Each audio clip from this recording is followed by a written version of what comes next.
গল্পকথন by Kallol chapter 2তে আমাদের আজকের নিবেদন সৈয়দ মুজতবা আলীর লেখা পান্ডা। রবীন্দ্রনাথ বলেছেন, নামিনু শ্রীধামে, দক্ষিণে বামে পিছনে সম্মুখে যত, লাগিল পান্ডা নিমেষে প্রাণটা করিল কণ্ঠাগত। এরপর পাণ্ডাদের সহৃদয় অত্যাচারের কথা ফলিয়ে বলবার মতো সাহস আমাদের মতো অর্বাচীন জনের হওয়ার কথা নয়। ওস্তাদরা যখন মিয়া কি তড়ি অর্থাৎ মিয়া তানসেন রচিত তড়ি রাগিনী গান তখন গাওয়া আরম্ভ হওয়ার পূর্বে দুহাত দিয়ে দুটি কান ছুঁয়ে নেন। ভাবখানা এই, হে গুরুদেব, ওস্তাদের ওস্তাদ, যে গান তুমি গেয়েছ সেটি গাইবার দম্ভ যে আমি প্রকাশ করলুম তার জন্যে আগে ভাগেই মাপ চাইছি। সাহিত্যক্ষেত্রে আমাদেরও তাই করা উচিত। মাইকেলও তাই করেছেন। আদি কবির স্মরণে বলেছেন, রাজেন্দ্র সঙ্গমে দিন ও যথা যায় দূর তীর্থ দর্শনে। কালিদাসও বলেছেন, সংস্কৃতটা মনে নেই, বজ্রমণি ছেদ করার পর সূত্র যেমন অনায়াসে মণির ভেতর দিয়ে চলে যেতে পারে, বাল্মীকির রামায়ণের পর আমার রঘুবংশ ঠিক সেই রূপ। শুধু এইটুকু বলে রাখি, পাণ্ডা বলতে ভারতীয় যে মহান জাতের কথা ওঠে তার কোনো জাত নেই। অর্থাৎ শ্রীধামের পাণ্ডা আর আজমিরের মুসলমান পাণ্ডাতে কোনো পার্থক্য নেই। যাত্রীর প্রাণটা নিমেষে কণ্ঠাগত করবার জন্যে এদের বজ্রমুষ্টি ভারতের সর্বত্রই এক প্রকার। ভারতের হিন্দু মুসলমান মিলনের এর চেয়ে প্রকৃষ্ট উদাহরণ আর কি হতে পারে? কংগ্রেস যদি এদের হাতে দেশের ভারটা ছেড়ে দিতেন তবে ভারত ছেদের যে কোনো প্রয়োজন হতো না, সে বিষয়ে আমি স্থির নিশ্চয়ই। এর জন্যে মাত্র একটি প্রমাণ পেশ করছি। উভয় ডোমিনিয়নের মধ্যে সর্বপ্রকারের ব্যবসা বাণিজ্য প্রায় বন্ধ, সে কথা সবাই জানেন।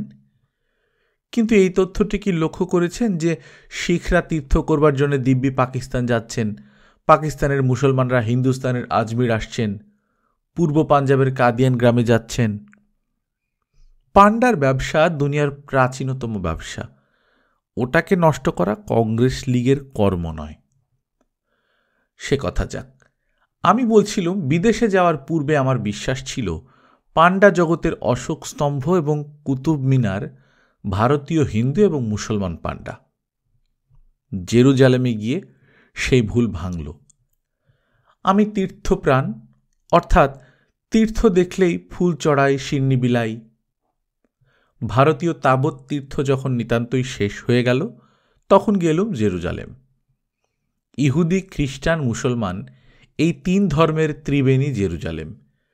বিশ্বপান্ডার ইউএনও ওইখানেই। সেখান থেকে গেলুম বেথলেহেম, প্রভু যিশুর জন্মস্থান। বড়দিনের কয়েকদিন পরে গিয়েছিলুম। জেরুজালেম বেথলেহেমের বাস সার্ভিস আমাদের স্টেট বাসের চেয়ে অনেক ভালো। বাসের উপর পলায়মন ব্যাঘ্রের ছবি এঁকে কর্তারা ভালোই করেছেন। বাঘ পর্যন্ত ভিড় দেখে পালাচ্ছে। পকেটে গাইডবুক, পান্ডার এরজাচ, কাঁধে ক্যামেরা, হাতে লাঠি। ৮ ঘন্টার ভেতর বেথলেহেম গ্রামে নামলুম। ভেবেছিলুম দেখতে পাব বাইবেল বর্ণিত ভাঙা চোরা সরাই আর জরাজীর্ণ আস্তাবল, যেখানে যিশু জন্ম নিয়েছিলেন। সব কপ্পুর, সবকিছু ভেঙে চুরে তার উপর দাঁড়িয়ে এক বিরাট গির্জা। গির্জাটি প্রিয় দর্শন, অস্বীকার করিনে। আর ভেতরে মেঝের উপর যে মোজাইক বা পাথরে খচা আলপনা দেখলুম তার সঙ্গে তুলনা দেবার মতো রসসৃষ্টি সেন্ট সোফিয়া, সেন্ট পল কোথাও আমি দেখিনি। সে কথা আরেকদিন হবে। গাইডবুকে লেখা ছিল গির্জার নিচের ভূগর্ভে এখনও আছে সেই আস্তাবল যেখানে প্রভু যিশু জন্মগ্রহণ করেন।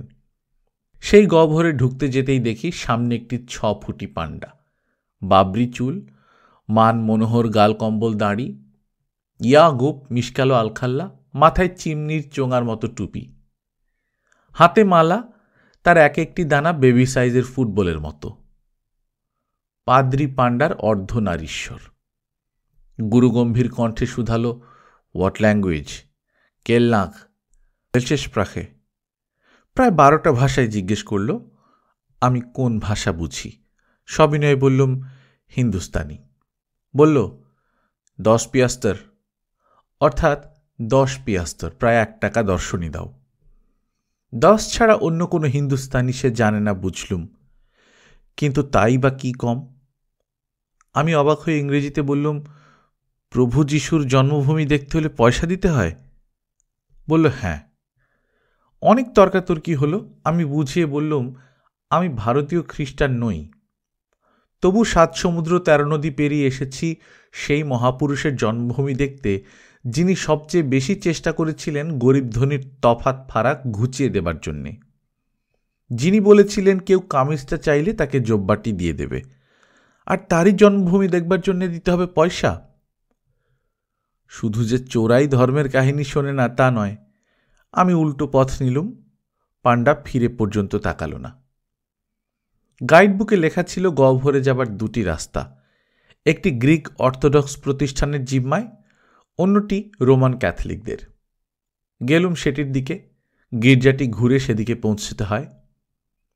এখানে দেখি আর এক পাণ্ডা, যেন পয়লাটার যমজ। বেশভূষায় ঈষৎ পার্থক্য। পুনরপি সেই সদালাপ, ফেলো করি মাখো তেল। আম্মো নাছড় বান্দা। দিল দরাজ খোলা হাত পাঠক হয়তো অসহিষ্ণু হয়ে বলবেন, তুমি তো আচ্ছা তেঁদর বাপু, এত পয়সা খরচা করে মোকামে পৌঁছলে এখন 2 পয়সার চাবুক কিনতে চাও না 1000 টাকার ঘোড়া কেনার পর? তা নয়, আমি দেখতে চাইছিলুম পাণ্ডাদের দৌড়টা কতদূর অবধি। এবারে হার মানবার পূর্বে শেষ বান হানলুম। বললুম, দেশে গিয়ে কাগজে লিখব রোমান ক্যাথলিক প্রতিষ্ঠান কিরকম প্রভু যিশুর জন্মস্থান ভাঙিয়ে পয়সা কামাচ্ছে। আমাদের দেশেও কমিউনিটি আছে। বলে লাঠিটা 12-3 পাথরে ঠুকে ফিরে চললুম ঘোঁত ঘোঁত করে বাস স্ট্যান্ডের দিকে। পাণ্ডা ডাকল, শোনো। আমি বললুম, তুমি সত্যি এত টাকা খরচ করে এখানে এসে 10 পিয়াস্তরের জন্য তীর্থ না দেখে চলে যাবে? আলবৎ যাব। প্রভুর জন্মভূমি দেখবার জন্যে পয়সা দিয়ে প্রভুর স্মৃতির অবমাননা করতে চাইনি। খ্যাস খ্যাস করে দাড়ি চুলকল অনেকক্ষণ ধরে। তারপর ফিসফিস করে কানের কাছে মুখ, বোটকা রসুনের গন্ধ। বলল, যদি প্রতিজ্ঞা করো কাউকে বলবে না, ফ্রি ঢুকতে দিয়েছি, তবে। আমি বললুম, আচ্ছা, এখানে তোমার ব্যবসা মাটি করব না, কিন্তু দেশে গিয়ে বলতে পারবো তো? তখন হার মানল, আমরা বহু লঙ্কা জয় করেছি।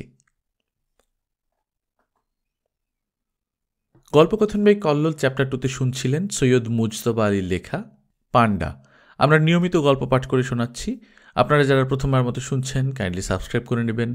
গল্প পাঠ ভালো লাগলে বন্ধুদের সঙ্গে শেয়ার করবেন। নিজে ভালো থাকবেন, আশপাশের লোকজনকে ভালো রাখবেন। টাটা।